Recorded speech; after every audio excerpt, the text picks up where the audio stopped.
Hello viewers, আসসালামু আলাইকুম। সবাই কেমন আছেন? আশা করি সবাই অনেক ভালো আছেন। দেখেন ভিউয়ার্স, গরু পালতে গেলে গরুদেরকে প্রচুর পরিমাণের খাওয়াতে হবে, ভরপুর খানা দিতে হবে। এরা যত বেশি খাই দাই করবে তত বেশি মোটা তাজা হবে। আর এই মোটা তাজা করার জন্য কিন্তু ধৈর্যের প্রয়োজন হয়। একটা মানুষ যেমন একদিনে মোটা হয় না, তেমন একটা গরুও কিন্তু একদিনে মোটা হয় না। তবে একটা মানুষ যেমন 3টা মাস ঠিক মতো খাইলে মোটা হয়, তেমন একটা গরুও 3টা মাস ঠিক মতো খাইলে মোটামুটি মোটা হয়। মোটামুটি আবার মতে মোটা, মোটামুটি মোটা হয়। এই যে আমার একটা অস্টাল গরু দেখতে পাচ্ছেন ভিউয়ার্স, এগুলা কিন্তু মোটামুটি সবই অস্টাল গরু, অস্টাল ছেলে গরু। এই গরুগুলো কিন্তু লালন পালন করতেছি, মোটামুটি হয়ে গেল 2 মাস, প্রায় হয়ে গেল, 2 থেকে আড়াই মাসের মতন হয়ে গেল। কয়েকদিন পরে 3 মাসে পা দিবে এরা। আরও 3 মাস পালন করতে হবে, 3 কি 6 মাস, মোটামুটি 9 মাস যদি আমি এদেরকে পালন করতে পারি, তাহলে আমার প্রত্যেক গরুতে আমি অনেক টাকা না হলেও সীমিত কিছু টাকা অবশ্যই লাভ করতে পারবো ইনশাআল্লাহ। এখন আপনাদের কাছে আমার একটাই অনুরোধ, আপনারা হয়তো পাগলের মতন গরু কিনেন না। এখন কিন্তু বর্তমানে গরুর বাজার অনেক খারাপ। আগামীতে গরুর বাজার ভালো হবে না কি খারাপ হবে থাকবে তারও কোনো গ্যারান্টি নাই। আমি যেহেতু মনে করেন যে ঢুকে গেছি এই সেক্টরের মধ্যে, আমি এখন চাইলেও বের হতে পারছি না। বর্তমানে আমি এই গরুগুলো যা কেনা আছে বিক্রি করতে যেয়ে আমার বেচা কেনা করে লাভ হবে কয় টাকা শুনলে আপনারা হাসবেন। 2-2.5 মাস পরিশ্রম করে 5,000 টাকা লাভ হবে মাত্র।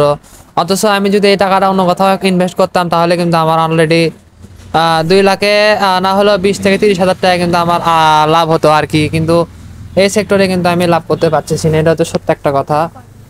তাই আমি মনে করেন যে ভিউয়ার্স, সব কিছু কোনো মতো এগিয়ে যাচ্ছি। এগোতে এগোতে এক সময় হয়তো বা একটা খারাপ বাস খাবো, না হলে একটা লাভবান, একটা মানে লাভবান হওয়ার জন্য যা করা লাগে সেটা করব। আসলে জীবনের প্রথমবার তো, তাই একটু ভয়ই লাগে ভিউয়ার্স। আসলে যখন একটা মানুষ নতুন কোনো কিছু করতে যায়, তখন কিন্তু অনেক রকমের সমস্যার সম্মুখীন হইতে হয় বা হওয়ার লাগে। তাই একটু ভেবে চিন্তে কাজ করা উচিত। না ভাবিয়ে কাজ করিলে অবশ্যই আপনাকে কাদার ভিতরে পড়িতে হবে, আর কাদার ভিতরে পড়িলে কিন্তু ওঠা অনেক কঠিন একটা অবস্থা হয়ে যায়। আমাদের দেশের যে একটা বর্তমান অবস্থা, প্রত্যেকটা জিনিসের দাম অলরেডি কমে গেছে, কিন্তু খাবারের দাম, যেমন গরু ছাগলের খাবারের দামটা যদি কমে গেল নি, তাহলে কিন্তু এত প্যারা ছিল না। গরু ছাগলের খাবারের দাম অহেতুক এত বেশি, যে কারণে আর কি আমরা গরু ছাগল পালন করে একদম হতাশ হয়ে গেছি। আমার কথা, খাবারের দাম কম হোক, তাহলে জিনিসগুলো কম দামে বিক্রি করা যায়। এখন আমি এত টাকার খাবার কিনে খাওয়াইলাম, অথচ বিক্রি করতে গেলে দাম নাই, এটা কোনো কথা বলেন? আপনারাই বলেন। এই জন্য আমি বলবো যে যদি চান ফ্রেশ মাইন্ডে ভাইবা দেখেন, আগে যেন পাগলের মতন গরু গরু ছাগল পালন করার চিন্তা ভাবনা করেন না, তাহলে কিন্তু বাঁশ খাওয়া যাবেন। বাঁশ কিন্তু বিভিন্ন প্রকারের হয়, কাঁচা বাঁশ, শুকনা বাঁশ, ঝরা বাঁশ, অঝরা বাঁশ, বিভিন্ন ধরনের বাঁশ কিন্তু হয়ে থাকে আমাদের এই ভাগ্যে। তাই বাঁশের মতন করে বাঁশ সাজানো অনেক কঠিন। আমাদের যেটা চিন্তাধারা সেটা হচ্ছে পাগলের মতন কোনো কিছু করব না, ভেবে চিন্তে কাজ করব। যদি সাকসেস হতে পারি তাহলে আরও 10 জনকে সেটা করতে বলবো, আর যদি সাকসেস না হতে পারি তাহলে তাদেরকে অবশ্যই নিষেধ করে দিব। এই যে কালো 2টা গরু দেখলেন, এবার পটকাপটকি করে দেখতেছেন খাচ্ছে, এই গরুটা কিন্তু মাশাল্লাহ কিন্তু খুব সুঠাম দেখি একটা গরুতে পরিণত হবে আজ থেকে 3-4 মাস পর। নিত্যদিন আমি ভিডিও পোস্ট করব, আপনারা চাইলে অবশ্যই দেখবেন। দেখতে দেখতে এক সময় আপনারাই বলবেন যে না, কেমন গরু কেমন হয়ে গেল। আসলে আমার টার্গেটটাই হচ্ছে যে এই গরুগুলোকে একটা মানে ট্রান্সফরমেশন করার, মানে এই গরুগুলো এখন কেমন ছিল তখন কেমন হলো, এটাই আমি আপনাদেরকে ইনশাল্লাহ দেখাবো। আপনারা যদি দেখতে চান তাহলে একটা চ্যানেলে সাবস্ক্রাইব করে রাখেন। আজকে একটা ভিডিও দেখতেছেন, দেখেন, পরবর্তী 2-3 মাস পর আমার আরেকটা ভিডিও দেখে নিন, তাহলেই হবে। এর আগে পিছিয়ে আপনাদের যদি মন চায় তাহলে দেখবেন, দেখে এটা করে শেয়ার করে দিবেন, শেয়ার করে পাশে থাকা বেল আইকনটিতে ক্লিক করে দিবেন। আর আপনাদের যদি চ্যানেল থাকে, ইউটিউব চ্যানেল থাকে, তাহলে লাগে থাকেন, পরিশ্রম করতে থাকেন। ইনশাআল্লাহ আজ না হোক কাল ইনশাআল্লাহ এখান থেকে আপনি সফলতা অর্জন করতে পারবেন। আমার ইউটিউব চ্যানেলের বয়স প্রায় 9 মাস বা 10 মাস হয়ে গেছে, হাতে আছে আর 2-1 মাসের মতন। এরই মধ্যে যদি আমার চ্যানেলটা ভেরিফাই না হয়, তাহলে খুব বেশি টেনশনের মধ্যে পড়ে যাবো ভিউয়ার্স। কিন্তু আলহামদুলিল্লাহ, আল্লাহ যদি চায় তাহলে আমি এখান থেকে অবশ্যই ভালো কিছু পাবো। আর আল্লাহ যদি বলে যে না, তোকে আমি এখান থেকে ইনকাম করতে দিব না, তাহলে আমি সারা জীবন পরিশ্রম করলেও আমি এখান থেকে পাবো না কোনো কিছু। আর আমি এই চ্যানেলটা আমি চাচ্ছি যে টাকা পয়সা ছাড়া, মানে নিজ পরিশ্রমে এই চ্যানেলটাকে তুলতে, মানে সাকসেসফুল হতে, সে পর্যন্ত যাওয়ার জন্য। আগে ভাবতাম যে ভালো ক্যামেরা লাগে, ভালো ফুটেজ লাগে, আরও অনেক কিছু লাগে, কিন্তু এখন যেটা দেখলাম সেটা হচ্ছে কিছু প্রয়োজন নাই ভিউয়ার্স। আমার ফোনের ক্যামেরা দেখতেই পাচ্ছেন, ফোনের ভিডিও কোয়ালিটি তেমন একটা ভালো না।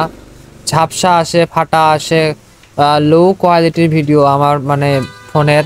তারপরও আলহামদুলিল্লাহ এই লো কোয়ালিটির ভিডিওই কিন্তু 2-4 জন যাই হোক আপনারা দেখেন বলেই কিন্তু আমি ভিডিও পোস্ট করার সাহস পাই, তা না হলে কিন্তু আমি ভিডিও পোস্ট করতাম না। আমার শরীরের অবস্থা খুব একটা ভালো না, আমি খুব তাড়াতাড়ি হয়তোবা মানে সুস্থ হওয়ার চিন্তা ভাবনা করতেছি, কারণ আমার এখন পরিশ্রমের প্রয়োজন আছে। আমি যদি পরিশ্রম না করি তাহলে আমার গরুদের পেটে কিন্তু খাবার যাবে না। তাই আমি কর্ম চিন্তা ভাবনা করে নিছি। এখন যদি আল্লাহর রহমতে কর্মটা যদি আমার কপালে লেগে যায় তাহলে কিন্তু আমি কর্মে ইনশাআল্লাহ ঢুকে যাব।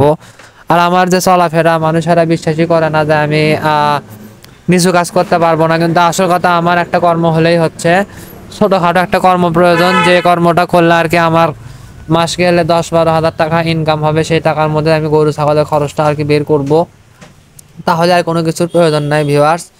আমার টার্গেটটা এমন, এখন দেখা যাক কি হয় ভিউয়ার্স। এই গরুগুলোকে এখন হাতছাড়া করার কোনো ইচ্ছা নাই। একটা বড় ভাই কমেন্টে বলছিল যে আপনি 3টা গরু 180 দিয়ে না কিনে যদি 2টা গরু কিনতেন তাহলে লাভবান হতেন। আসলে ভাই আপনার কথাটা ঠিকঠাক, আপনি ঠিক কথা বলছেন ভাই, আপনার কথায় কোনো ভুল নাই। আমি একদম মন থেকে বললাম, আপনি একদম ঠিক একটা কথা বলছেন।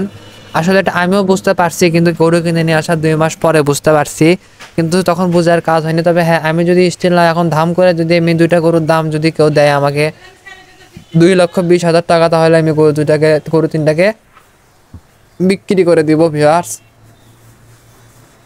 দিয়ে আমি হয়তোবা অন্য কোনো কিছু কাজ চিন্তা ভাবনা করবো। এখন দেখা যাক আমার কপালে কি আছে, কারণ আমার সামর্থ্য অনুযায়ী আমি এই গরুগুলোকে এখনও ঠিকমতো খাওয়াতে পারছি না, এটা আমি মানি। এই গরুগুলোকে যদি প্রত্যেকদিন 2-2.5 কেজি করে খাওয়ানো যায় তো দানাদার, তাহলে গরুগুলোর সাইজ আরও সুন্দর হতো। গরুগুলোকে ভিটামিন, লিভার টনিক আরও কত কী খাওয়াতে হয় সেগুলো আমি কোনো কিছুই এখনও দিচ্ছি না ভিউয়ার্স। তবে হ্যাঁ, আল্লাহর রহমতে আমি খুব তাড়াতাড়ি আমি এসবের ব্যবস্থা করে নিব, যেহেতু আমার একটা দোকানের সাথে ভালো সম্পর্ক আছে, ওখান থেকে আমি কিনে নিয়ে এসে এগুলো খাওয়াবো। তার আগে আমি একটু কৃমিনাশক ইঞ্জেকশনটা করে নিব খুব তাড়াতাড়ি। এখন টাকা পয়সার সংকটে আছি তাই আর কি করতেছি না। তো কৃমিনাশক করার পরে লিভার টনিক করতে হয়, লিভার টনিক কেনারও টাকা নাই। আসলে কথায় আছে না, হাতি যখন কাদায় পড়ে তখন হাতিকে তোলার জন্য কেউ থাকে না। তা আমি এখন কাদায় পড়ে গেছি, আমাকে তোলার জন্য এখন কেউ নাই।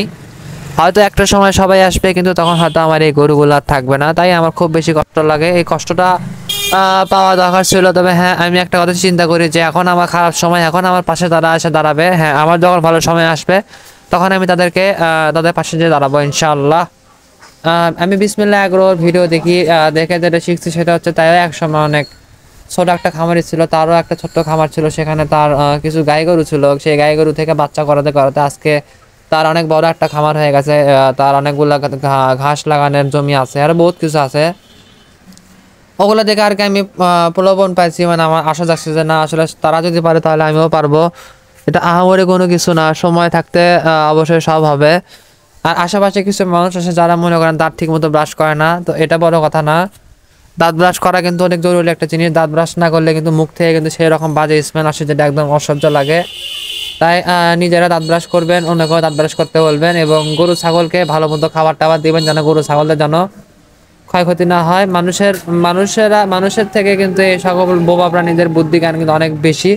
শুধু এরা কথা বলতে পারে না দেখে এদের ভাষাটা প্রকাশ পায় না, তাছাড়া কিন্তু এদের কিন্তু যে জ্ঞান, এরা কিন্তু অতটা প্রকাশকা না। এরা কিন্তু খায় দায় ঘুমায় জাবর কাটে, আরো কত কি করে বোঝেননি। আবার মেয়ে গরু দেখলে ছেলে গরুরা কেমন সুসবুস করে, আসল কথা অনেক একটা ভালো একটা ব্যাপার, তাই না ভিউয়ার্স? তাই আমি মনে করি যে এগুলো কোনো কিছুই নয়, এর থেকে ভালো সকলেই মনে করেন যে দেশের বাইরে থেকে যারা আমার ভিডিও দেখেন তাদেরকে আই লাভ ইউ। কারণ আপনারা আমার ভিডিও দেখেন বলেই কিন্তু আমি কিন্তু এখনো আমার চ্যানেলটাকে ঠিকঠাক রাখতে পারছি। এবং আপনারা আমার অনেক কলিজার ভাই, আপনারা সকলে ভালো থাকবেন, সুস্থ থাকবেন। আমি আপনাদের মাঝে আবার একটা ভিডিও নিয়ে হাজির হব ইনশাআল্লাহ। আর চ্যানেলটিকে যারা এখনও সাবস্ক্রাইব করেননি তারা তাড়াতাড়ি সাবস্ক্রাইব করে দেন, এবং পাশে থাকা বেল আইকনটিতে একটা ক্লিক করে দেন। আচ্ছা ঠিক আছে ভিউয়ার্স, আজকে ভিডিওটা আমি এখানে শেষ করে দিলাম।